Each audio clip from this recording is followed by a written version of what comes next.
प्रेम की निशानी राजसमंद है। पहला सावन लड़की कहाँ रहती है? अपने पियर। तो अपने मेवाड़ के महाराणा थे राज सिंह, उनकी एक रानी थी जैसलमेर की। जैसलमेर शादी करके आए थे राजा। अब वो रानी पहला सावन आया तो अपने पियर चली गई। पियर कहाँ पे था? जैसलमेर। पर वो राजा को कह के गई कि भाई तीज पति पत्नी के प्रेम का त्योहार है, क्योंकि मैं तो यहाँ रह नहीं सकती क्योंकि मेरा पहला सावन है, पर आप तो मेरे से मिलने के लिए जैसलमेर आ सकते हो। तो राजा ने कहा ठीक है, मैं तीज वाले दिन तुमसे मिलने के लिए कहां पर आ जाऊंगा? जैसे राजा जैसे तीज नजदीक आई, राजा अपने सेना के साथ रवाना हुए कि भाई अपने कहाँ चलना है? जैसलमेर। सावन का महीना, सावन के महीने में बारिश ज्यादा आती है। राजा जैसे उदयपुर से निकल के थोड़े आगे आए, बीच में एक नदी आई, गोमती। कौन सी नदी आई? और गोमती नदी में बारिश ज्यादा थी, इसलिए पानी बहुत ऊपर तक था। इसलिए मंत्री संतरी सैनिक जो साथ में, जो उन्होंने कहा राजा नदी क्रॉस नहीं कर सकते, नदी में पानी बहुत ज्यादा है, हमें थोड़ा वेट करना पड़ेगा ताकि नदी का पानी उतरे तो घोड़े अंदर उतारे जा सकते हैं। अभी यदि घोड़े उतरे तो बह जाएंगे इसमें। तो राजा ने कहा ठीक है, बाढ़ की स्थिति तो रुक जाए।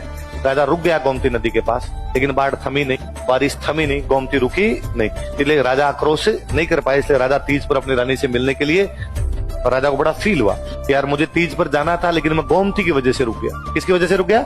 यार गोमती ने बांध दिया मुझे। तो जिन गोमती यदि नहीं रोकती तो मैं मेरी रानी से मिलने के लिए कहां चला जाता? जैसलमेर। इसलिए राजा ने गोमती नदी का पानी रोका, और गोमती नदी का पानी रोके झील बनाई राजसमंद में। कौन सी झील बनाई?